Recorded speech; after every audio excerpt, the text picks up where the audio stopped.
Welcome to Alice in Wonderland. Today, Chapter 8, The Queen's Croquet Ground. A large rose tree stood near the entrance of the garden. The roses growing on it were white, but there were 3 gardening at it, busily painting them red. Alice thought this was a very curious thing, and she went nearer to watch them, and just as she came up to them she heard one of them say, "Look out now, 5. Don't go splashing paint over me like that." "I couldn't help it," said 5 in a sulky tone. 7 jogged my elbow. On which 7 looked up and said, "That's right, 5. Always lay the blame on others." "You'd better not talk," said 5. "I heard the Queen say only yesterday you deserve to be beheaded." "What for?" said the one who had spoken first. "That's none of your business, too," said 7. "Yes, it is his business," said 5, "and I'll tell him. It was for bringing up the cook tulip roots instead of onions." 7 flung down his brush and had just begun, "Well, of all the unjust things," when his eye chanced to fall upon Alice, as she stood watching them, and he checked himself suddenly. The others looked round also, and all of them bowed low. "Would you tell me," said Alice a little timidly, "why you are painting the roses?"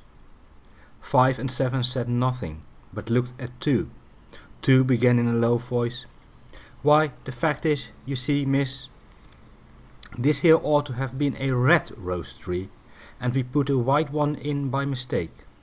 And if the Queen was to find out, we should all have our heads cut off, you know. So you see, miss, we're doing our best afore she comes to." At this moment 5, who had been anxiously looking across the garden, called out, "The Queen! The Queen!" and the 3 gardeners instantly threw themselves flat upon their faces.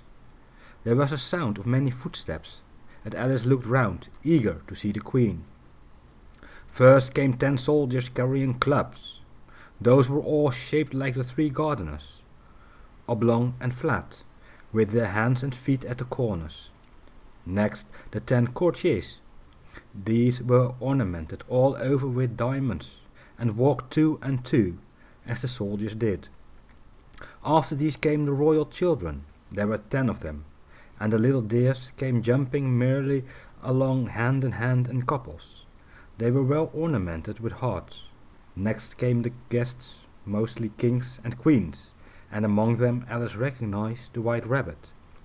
It was talking in a hurried, nervous manner, smiling everything that was said, and went by without noticing her.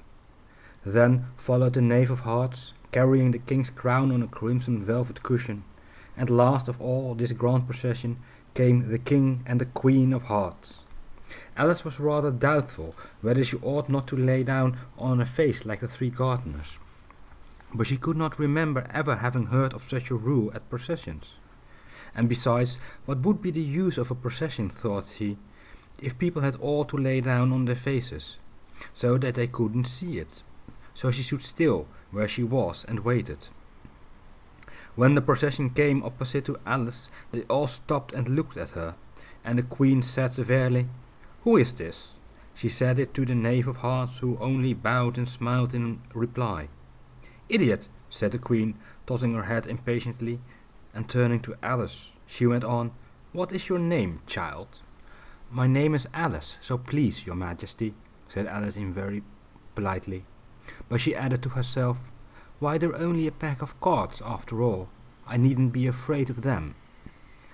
"And who are these?" said the Queen, pointing to the 3 gardeners who were lying round the rose tree. For you see, as they were laying on their faces, and the pattern on their backs was the same as the rest of the pack, she could not tell whether they were gardeners, or soldiers, or courtiers, or 3 of her own children. "How should I know?" said Alice, surprised at her own courage. "It's no business of mine." The Queen turned crimson with fury, and after glaring at her for a moment like a wild beast, screamed, "Off with her head! Off!" "Nonsense!" said Alice very loudly and decidedly, and the Queen was silent. The King laid his hand upon her arm and timidly said, "Consider, my dear, she's only a child." The queen turned angrily away from him and said to the knave, "Turn them over." The knave did so, very carefully with one foot. "Get up," said the queen, in a shrill, loud voice, and the 3 gardeners instantly jumped up and began bowing to the king, the queen, the royal children, and everybody else. "Leave off that," screamed the queen. "You make me giddy." And then turning to the rose tree, she went on, "What have you been doing here?" "May it please your majesty," said Tu in a very humble tone, going down on one knee as he spoke.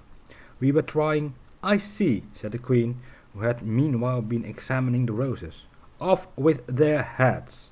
And the procession moved on, 3 of the soldiers remaining behind to execute the unfortunate gardeners who ran to Alice for protection. "You shan't be beheaded," said Alice, and she put them into a large flower pot that stood near.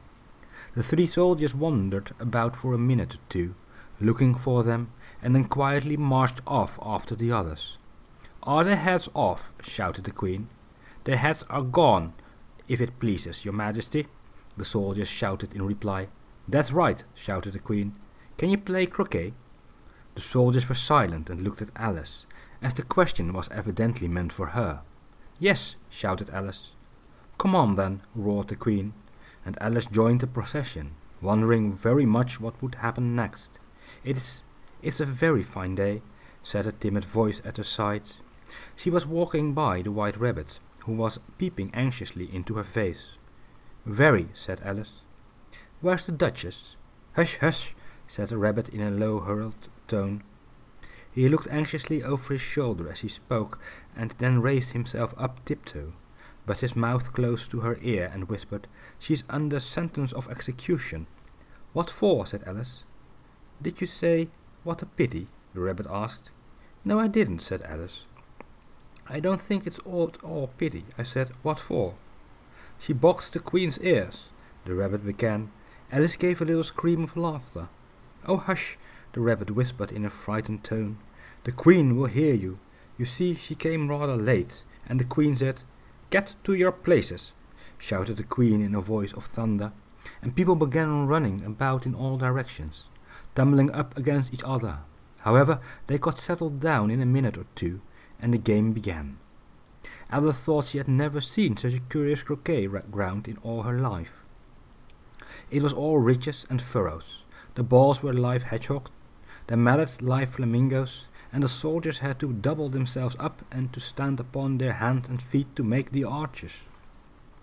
The chief difficulty Alice found at first was in managing her flamingo. She succeeded in getting its body tucked away, comfortably enough under her arm, with its legs hanging down, but generally just as she had got its neck nicely straightened out, and was going to give the hedgehog a blow with its hat, it would twist itself round and look up in her face with such a puzzled expression that she could not help bursting out laughing. And when she had got its head down and was going to begin again, it was very provoking to find that the hedgehog had unrolled itself and was in the act of crawling away. Besides all this, there was generally a ridge or a furrow in the way wherever she wanted to send the hedgehog to, and as the doubled-up soldiers were always getting up and walking off to other parts of the ground, Alice soon came to the conclusion that it was a difficult game indeed.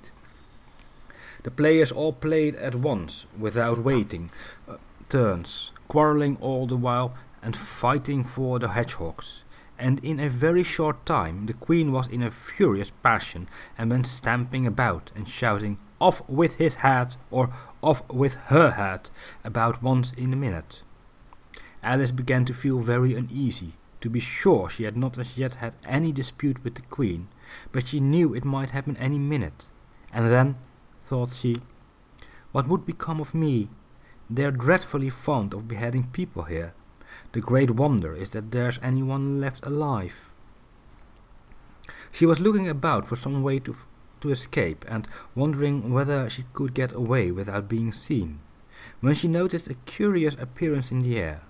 It puzzled her very much at first, but after watching it a minute or 2, she made it out to be a grin, and she said to herself, "It's the Cheshire Cat. Now I shall have somebody to talk to." "How are you getting on?" said the cat, as soon as there was mouth enough for it to speak with. Alice waited till the eyes appeared, and then nodded. "It's no use speaking to it," she thought, "till its ears have come, or at least one of them." In another minute this whole head appeared, and then Alice put down her flamingo and began an account of the game, feeling very glad she had someone to listen to her. The cat seemed to think that there was enough of it now in sight, and no more of it appeared. "I don't think they play at all fairly," Alice began in a rather complaining tone, "and they all quarrel so dreadfully, and one can't hear oneself speak. And they don't seem to have any rules in particular. At least, if there are, nobody attends to them. And you've no idea how confusing it is, all the things being alive. For instance, there's the arch. I've got to go through next walking about at the other end of the ground, and I should have croqueted the Queen's hedgehog just now, only it ran away when it saw mine coming." "How do you like the Queen?" said the cat in a low voice.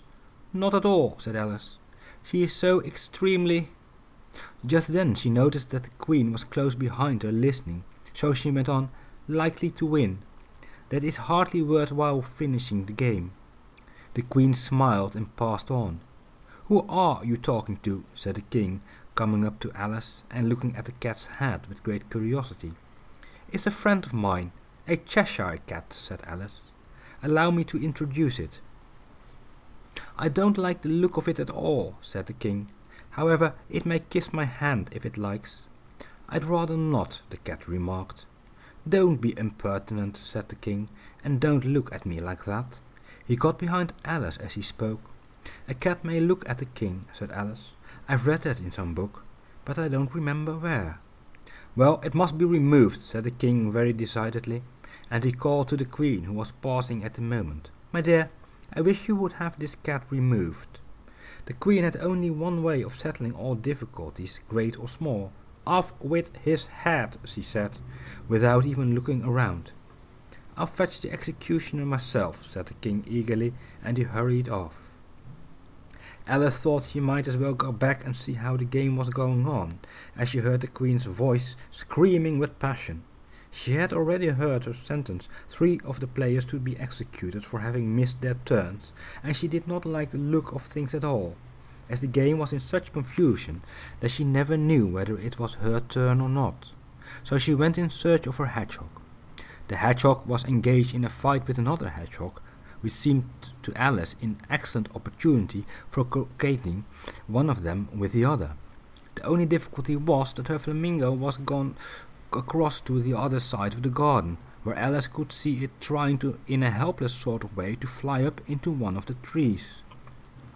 By the time she had caught the flamingo and brought it back, the fight was over, and both the hedgehogs were out of sight.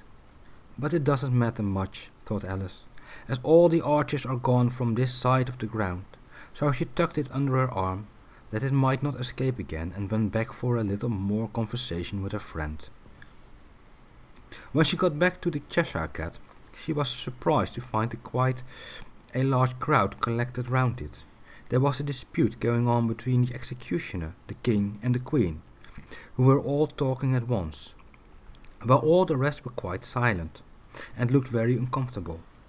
The moment Alice appeared, she was appealed to be all 3 to settle the question, and they repeated their arguments to her.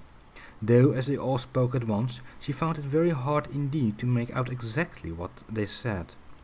The executioner's argument was that you couldn't cut off a head unless there was a body to cut it off from, that he had never had to do such a thing before, and he wasn't going to begin at his time of life. The King's argument was that anything that had a head could be beheaded, and that you weren't to talk nonsense. The Queen's argument was that if something wasn't done about it in less than no time, she'd have everybody executed all round. It was this last remark that had made the whole party look so grave and anxious. Alice could think of nothing else to say but, "It belongs to the Duchess. You'd better ask her about it." "She's in prison," the Queen said to the executioner. "Fetch her here," and the executioner went off like an arrow. The cat's head began fading away the moment he was gone, and by the time he had come back with the Duchess, it had entirely disappeared. So the king and the executioner ran wildly up and down looking for it, while the rest of the party went back to the game. And that concludes chapter 8. Please subscribe and like if you liked this video. Next time, chapter 9.